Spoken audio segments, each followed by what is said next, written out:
नमस्कार, मैं सुमित शर्मा एक बार फिर आप लोगों का गुरु भारत चैनल पर स्वागत करता हूं। उम्मीद है हमारे पिछले मोटिवेशनल सीरीज के 4 वीडियोस ने कुछ हद तक तो आपके एम को फाइंड आउट करने के लिए और उसे अचीव करने के लिए मदद की ही होगी। आज बेसिकली मैं आप लोगों से एक छोटी सी प्रॉब्लम डिस्कस करने वाला हूँ। होता क्या है कि हम लोग बहुत सारे मोटिवेशनल वीडियोस वगैरह देख लेते हैं, अपने एम को भी ठीक तरह से फाइंड आउट कर लेते हैं कि मुझे ये कर्म करना है, ये काम है, लेकिन चलते चलते रास्ते के अंदर कहीं ना कहीं हम सबकॉन्शियसली खुद को ये बता देते हैं कि शायद ये मुझसे नहीं होगा। अब होता ये है कि हम लोग देखते हैं कि हमारे जो कॉम्पिटिटर हैं वो हमसे कहीं ज़्यादा तेज हैं, उस काम को वो हमसे कहीं फास्ट तरह से कर लेते हैं और उसी मोमेंट पे कहीं ना कहीं हमारा दिमाग बोल देता है कि भाई अपन ने गलत चीज़ पकड़ लिया, अपने से नहीं होने वाली है ये वाली। और दोस्तों, ये बेवकूफ़ी, ये छोटी सी गलती हमारे करी कराई सारी मेहनत पर पानी फेर देती है। ये छोटी सी गलती की वजह से आप कितना भी फिर प्रयास कर लो, आप सफल नहीं होने वाले। जब आपने ये मान लिया कि आप सामने वाले से बहुत छोटे हो, आप नहीं अचीव करने वाले। जब आपने ये मान लिया कि ये हम आपके बस का है ही नहीं, तो आप नहीं अचीव करने वाले। आप चाहे जितना भी मेहनत कर लो, आपको नहीं मिलने वाला। दोस्तों, अब मैं आप लोगों को एक कहानी सुनाने जा रहा हूँ। ये कहानी है एक लड़के की जो कहीं ना कहीं आपके जैसा था, मेरे जैसा था। अब हुआ क्या कि उसने अपना एम फाइंड आउट कर लिया और एम फाइंड आउट करने के लिए जैसे ही वो उसके रास्ते में काम करने लगा तो उसने देखा कि जिस एम के लिए वो काम कर रहा है उस रास्ते में तो उससे भी कहीं ज़्यादा बड़े बड़े महारथी हैं। उसने देखा कि मतलब बाकी जो लोग compete कर रहे हैं, they are much better than him. वो फटाफट से चीज़ों को कर लेते हैं जिन चीज़ों के लिए उसे बहुत टाइम लग रहा है। लोगों की बातें सुनकर, अपने फेलियर्स को देखकर, दूसरों की कॉन्फिडेंस को देखकर, उनकी रफ्तार को देखकर उसने कहीं ना कहीं खुद को समझा लिया कि जो चीज़ मैंने पकड़ी है मुझसे नहीं हो पाएगी, मेरे बस का ये नहीं है। और वो कहते हैं ना, एक वर्ड है क्या, डिप्रेशन। हाँ, डिप्रेशन। वो बच्चा डिप्रेशन में आ गया। अब अपने बच्चे को डिप्रेशन में आते देख उसके पेरेंट्स चिंतित होने लगे। उसके फादर ने उसे सजेस्ट किया कि वो जाकर मिले उनके एक बहुत ही अच्छे दोस्त से जो कि बहुत सक्सेसफुल आदमी है। तो उसके फादर ने उसे भेजा कि जाकर मिलो। जब वो मिलने के लिए गया अपने अंकल के पास तो उसके अंकल कुछ काम में बिजी थे। उसी वक्त उसने बोला कि अंकल, बात ऐसी है कि मुझे कुछ ऐसा रियलाइज़ हुआ है कि मैं कुछ खास नहीं हूँ, मुझसे कुछ हो नहीं पाएगा। उसके अंकल ने उससे ये पूछा, क्यों नहीं हो पाएगा? तो उसने कहा, एक्चुअली सब ये मानते हैं कि जो चीज़ मैं कर रहा हूँ इसके मैं लायक नहीं हूँ, और कहीं ना कहीं तो मैं भी ये मान गया हूँ कि ये मेरे बस की चीज़ नहीं है। तो उसके अंकल ने तभी उसकी बात बीच में काट दी और उससे बोला, देखो हम तुम्हारी बात को बड़े अच्छे से सुनेंगे और इसका कोई ना कोई समाधान भी निकालेंगे, लेकिन पहले तो मेरा एक छोटा सा काम कर दो। तो उसने कहा, क्या काम है? उन्होंने कहा, देखो यार, मेरे पास एक ये अजीब सा पत्थर आया है और इस पत्थर की बस तुम्हें रेट पता करके आनी है। इसे हाँ बेचना मत, बस रेट पता करके आना। तो उसने कहा कि किससे जाके रेट पता करो? उसने कहा, तुम्हें रास्ते में जो कोई भी व्यापारी देखे, चाहे वो कुछ भी बेचता हो, आप उससे इसकी बस रेट पता कर लो और मुझे आके बता दो। उसने कहा, ठीक है। अब वो उस पत्थर को लेकर गया। सामने जाते जाते उसे सबसे पहले एक नमकीन बिस्किट वगैरह वाले होते हैं ना, वो मिला। तो नमकीन बिस्किट वाले से उसने उस पत्थर का पूछा कि भाई इस पत्थर के बदले आप क्या दोगे? तो उसने पत्थर को देखा और फिर देखकर बोला कि इस पत्थर के बदले मैं 2 नमकीन के पैकेट तो दे ही सकता हूँ। 2 नमकीन के पैकेट, ओके। इतना बोल के वो जाने लगा। तो उसने बोला, वैसे भी मेरे कुछ काम का नहीं, 2 नमकीन के पैकेट के बदले दे रहे हो तो दे दो। तो उसने कहा नहीं। आगे बढ़ा।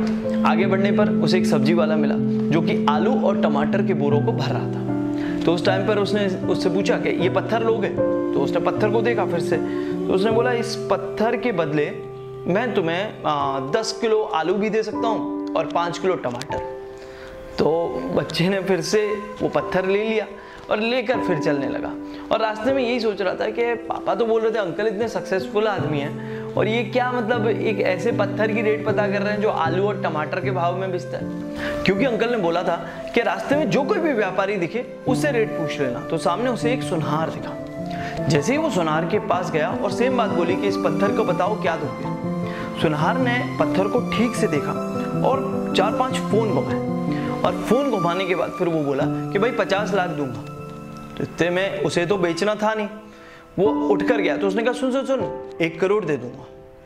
तो उसने कहा, नहीं मुझे बेचना नहीं है। तो इतने में उसने बोला, 2 करोड़ लास्ट रेट है।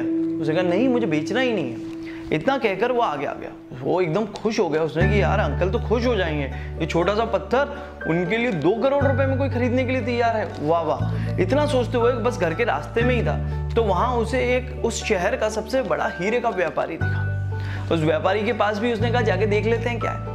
जैसे ही वो उस व्यापारी के पास उस पत्थर को लेकर गया और उसने बोला इसका क्या दोगे, उस व्यापारी ने उस पत्थर को लिया, एक लाल सा कपड़ा अंदर से लेकर आया, उस कपड़े के ऊपर उस पत्थर को रखा और उसके सामने अपने मस्तक टेक लिया। उसने कहा क्या हुआ, कितना दोगे इस पत्थर का?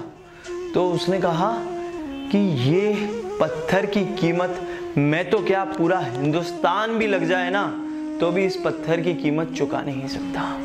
इवन पूरी दुनिया आ जाए तो पूरी दुनिया इस पत्थर की कीमत नहीं दे सकती है। उसने कहा ऐसा क्या खास बात है इस पत्थर में? उसने कहा कि ये वो पत्थर है जो कि आजकल न्यूज़ में भी तुम लोग देख रहे होगे, एक मंदिर की खुदाई के अंदर से ये पत्थर निकला है और ये पत्थर वृंदावन में कृष्ण भगवान के मुकुट के ऊपर जाकर लगने वाला है। ये कोहिनूर से भी कहीं ज्यादा बड़ा हीरा है, दुनिया का सबसे बड़ा हीरा। ये जो हीरा है ये अनमोल है, इस हीरे की कोई कीमत ही नहीं है। मैं क्या कोई भी इस हीरे की कीमत नहीं आंक सकता। और ये जो हीरा है ये शहर के सबसे बड़े व्यापारी के पास इस टाइम पे पॉलिशिंग के लिए आया हुआ है, जिसके बाद ये भगवान कृष्ण के पास जाएगा। और वो व्यापारी और कोई नहीं, उस बच्चे के अंकल ही थे। उसने वो हीरा लिया और लेकर अपने अंकल के पास गया और अंकल के पास जाकर हंसने लगा, बोलने लगा अंकल अंकल मैंने जब ये वाले हीरे के दाम उस सब्जी वाले से पूछे तो मुझे 5 किलो टमाटर के बदले बोल रहा था और इवन वो नमकीन वाला बोल रहा 2 पैकेट नमकीन। देखो दुनिया के सबसे बड़े हीरे की कीमत भी इन्होंने 2 पैकेट नमकीन और 5 किलो टमाटर से लगा दी। कमाल है ना। अंकल ना बिल्कुल बेटा, दुनिया में भी ऐसा ही होता है और इवन तुम्हारे साथ भी ऐसा हुआ है कि किसी भी चीज की कीमत लोग अपनी समझ से और अपनी औकात के हिसाब से लगाते हैं, जैसे तुम्हारी लगाई है। आज मैं तुम्हें बता रहा हूं कि तुम इस दुनिया के सबसे बड़े हीरे हो, तुम इस दुनिया में सबसे ज्यादा होनहार हो। दूसरों की समझ और औकात के हिसाब से खुद की कीमत मत आंको, खुद को मत आंको। दोस्तों आज मैं आप लोगों को बताता हूं कि आपको भगवान ने, ईश्वर ने, अल्लाह ने बहुत सारी अनहोनी ताकतों के साथ बनाया। अपने आप का किसी के साथ भी कंपैरिजन कर कर खुद को इतना छोटा मत बनाओ। अपने आप को किसी के साथ भी कंपैरिजन करके उस भगवान का, उस ईश्वर का, उस अल्लाह का मजाक मत बनाओ।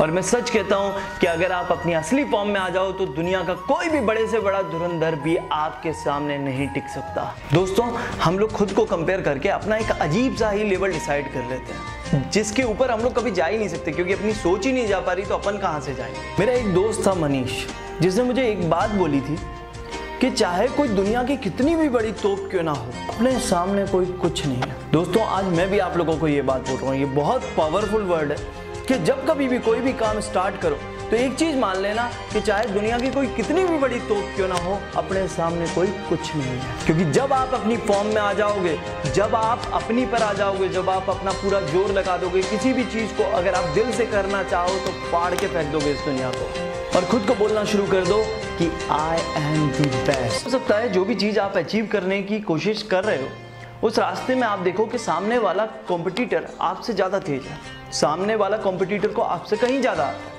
तो क्या हुआ, क्यों ज्यादा आता है? हो सकता है उसने ज्यादा मेहनत की, हो सकता है उसने ज्यादा अच्छी तरह से फोकस किया। तो क्या हो गया, अपन भी कर लेंगे। दुनिया में ऐसी कोई चीज है ही नहीं जिसे अपन अगर दिल से सोचें तो उसे पा ना सके। कि इस दुनिया में सबसे बेस्ट आप हो और खुद से रोजाना ये बोलो कि हाँ मैं बेस्ट हूँ और मैं इतना भी गिरा हुआ नहीं हूँ कि अपने एम को अचीव करने के लिए एफर्ट्स भी न डालूं। देखो आप लोग बेस्ट हो, आप लोगों को भगवान ने बहुत सारी अनहोनी ताकतों के साथ भेजा है, लेकिन कुछ पाने के लिए कुछ तो एफर्ट्स डालने पड़ेंगे। में कभी क्विट मत करना, क्योंकि winners never quit and quitters never win. Winner बनो, क्विटर नहीं। और जब भी कभी रास्ते में रुकने का मन करे तो एक छोटी सी लाइन खुद से बोल लेना, थक कर बैठ गए क्या भाई, अब मंजिल दूर नहीं। और कभी भी एम अचीव करने के रास्ते में ठोकर लगे या कोई फेलियर मिले तो एक पोएम हमेशा गुनगुना लेना।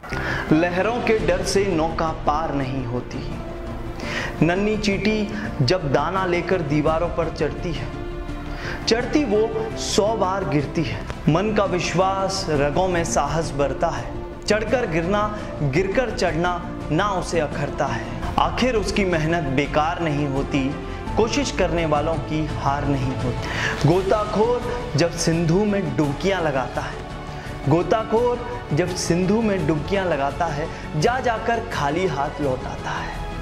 मिलते ना सहज ही मोती उसे गहरे पानी में, दूना उत्साह बढ़ता है उसका इसी हैरानी में। मुट्ठी उसकी खाली हर बार नहीं होती, कोशिश करने वालों की हार नहीं होती। असफलता एक चुनौती है, उसे स्वीकार करो तुम। क्या कमी रह गई देखो और सुधार करो।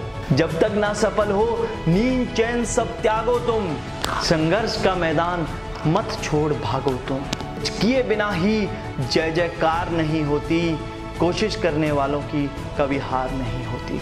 जय हिंद, जय ग्लोबल।